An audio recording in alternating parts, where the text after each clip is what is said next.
Ini adalah kisah tentang penghancuran Palestina. Ini adalah kisah tentang pembentukan negara Israel. Ini adalah kisah tentang janji Inggris yang menyebabkan konflik berkepanjangan selama lebih dari 100 tahun. Pada tanggal 2 November 1917, Menteri Luar Negeri Inggris, Arthur Balfour, menulis surat yang isinya adalah sebuah deklarasi yang mengumumkan dukungannya terhadap pendirian rumah nasional bagi orang-orang Yahudi di Palestina. Deklarasi tersebut ditujukan kepada Rothschild, pemimpin komunitas Yahudi Inggris, untuk dikirimkan ke Federasi Zionis Inggris Raya dan Irlandia. Saat Balfour menulis mengenai niat pemerintahannya untuk menciptakan tanah air Yahudi di Palestina, 90% dari penduduk yang tinggal di sana jelas bukan orang Yahudi. Sebulan setelah surat Balfour, pasukan Inggris merebut Palestina dan mengakhiri 400 tahun pemerintahan Utsmaniyah yang kala itu tinggal di Palestina adalah sebagian besar Muslim, minoritas Kristen, dan Yahudi yang hidup berdampingan dengan damai. 21 tahun sebelumnya, pada tahun 1869, Theodor Herzl, seorang pria berkebangsaan Austria, menerbitkan The Judenstaat, yang artinya negara Yahudi. Dalam bukunya, ia mengatakan bahwa satu-satunya cara bagi orang Yahudi untuk menghindari antisemitisme di Eropa yang memang telah berlangsung lama, bukan dengan meninggalkan, tetapi memiliki negara mereka sendiri. Herzl tidak hanya menulis. Tahun berikutnya, ia mengorganisir konferensi di Basel, Swiss, sebuah kongres Zionis pertama. Dari sini, gerakan Zionis menjadi sangat aktif. Mereka mengumpulkan dana untuk mempromosikan imigrasi Yahudi ke Palestina, perusahaan untuk membeli tanah di sana, dan merekrut perwakilan untuk memperjuangkan tujuan mereka. Perang Dunia I adalah konflik yang melibatkan perlombaan senjata dan perebutan wilayah, dan pemenangnya mendirikan Liga Bangsa-Bangsa untuk mendistribusikan wilayah pihak yang kalah di antara mereka, yang sering disebut sebagai sistem mandat, menempatkan wilayah yang sebelumnya dikuasai oleh Kekaisaran Utsmaniyah dan Jerman di bawah mandat mereka. Inggris diberikan mandat atas Palestina, tapi bagi orang Palestina, jelas bahwa Inggris tidak memberikan mereka kemerdekaan. Inggris justru memberikan negara mereka kepada orang lain. Bahkan mereka tidak pernah ditanyai mengenai apa yang mereka mau, atau seperti apa kemerdekaan yang mereka inginkan. Segera setelahnya, komunitas Yahudi di Palestina tumbuh dengan gelombang imigrasi besar. Mereka memiliki sekolah dan pabrik mereka sendiri, bahkan milisi mereka sendiri, Haganah. Pada tahun 1936, rakyat Palestina melakukan mogok. Pasukan Inggris mencoba untuk menghentikan mogok tersebut dengan penangkapan, penyiksaan, hukuman massal, dan eksekusi. Pemimpin-pemimpinnya diasingkan, senjata mereka disita, dan rumah-rumah mereka dihancurkan.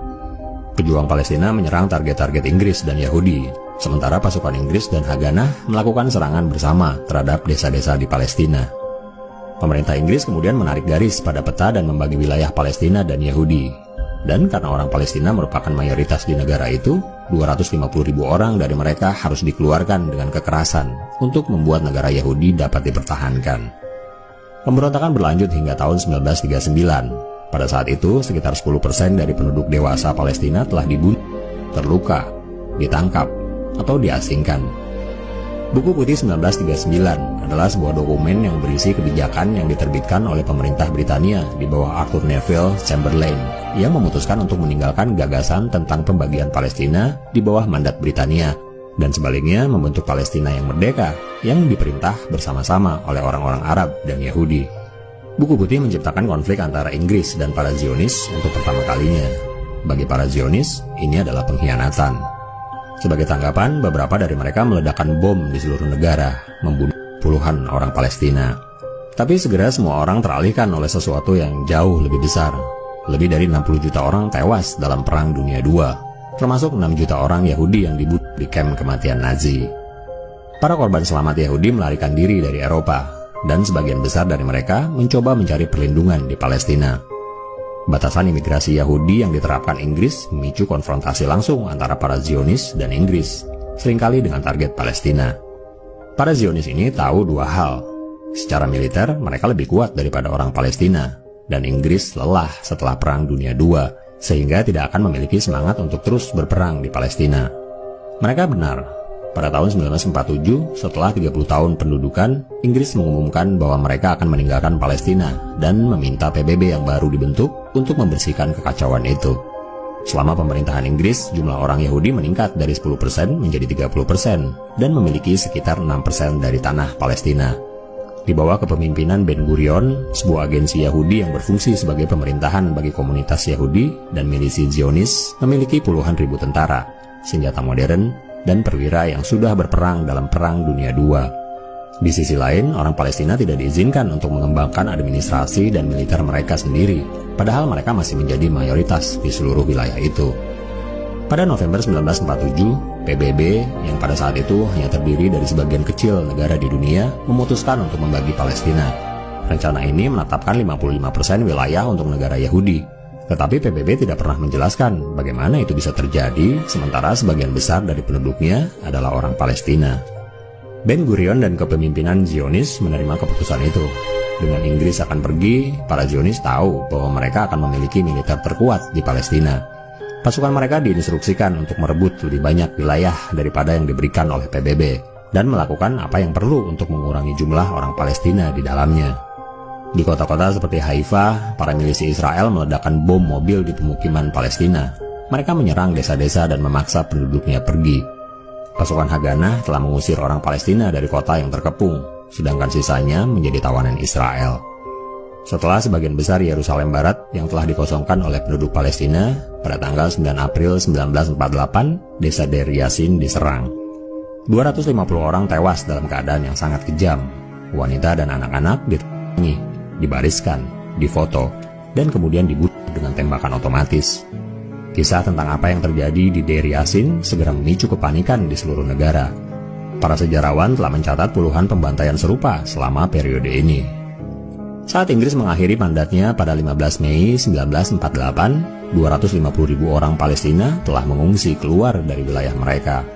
Ben Gurion pun mengumumkan berdirinya negara Israel, dengan dirinya sebagai Perdana Menteri pertamanya. Dia berdiri di bawah gambar besar Herzl, 51 tahun setelah Herzl memprediksi kejadian ini. Dengan Inggris keluar dari wilayah Palestina, tentara dari beberapa negara Arab memasuki Palestina. Tetapi tentara Israel memiliki persenjataan yang lebih baik dan terorganisir.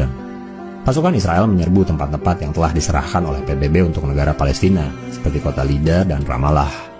50.000 orang dipaksa melarikan diri dari sana. Banyak di antara mereka berjalan kaki, dalam apa yang dikenal sebagai Mars Kematian Lida. Setelah dikosongkan, kota-kota tersebut diberi nama Ibrani, Lod, dan Ramla. Seperti di banyak kota kosong lainnya, bangunan dan rumah-rumah diambil alih oleh negara Israel yang baru dan diberikan kepada orang Yahudi. Pada saat PBB menyepakati gencatan senjata, 3/4 dari rakyat Palestina telah menjadi pengungsi. Dalam bahasa Arab, mereka menyebutnya Nakba, yang secara harfiah berarti bencana. Negara Israel yang baru terbentuk terdiri dari 78% wilayah yang dulunya adalah Palestina. Setahun kemudian, PBB mengeluarkan resolusi yang meminta semua pengungsi Palestina diberi izin untuk kembali ke rumah mereka. Tapi mereka tidak pernah kembali. Palestina telah terhapus. Dalam beberapa dekade sejak itu, upaya untuk menyelesaikan konflik ini telah dicoba dengan membagi wilayah tersebut. Dengan setiap upaya berturut-turut, wilayah yang ditawarkan kepada orang Palestina di tanah air sejarah mereka sendiri semakin menyusut. Ironisnya, Israel masih kesulitan untuk mempertahankan keunggulan populasi yang diperolehnya pada tahun 1948 ketika ia memaksa semua orang keluar dari wilayah Palestina. Sampai hari ini, penduduk Yahudi dan non-Yahudi di negeri ini kurang lebih seimbang.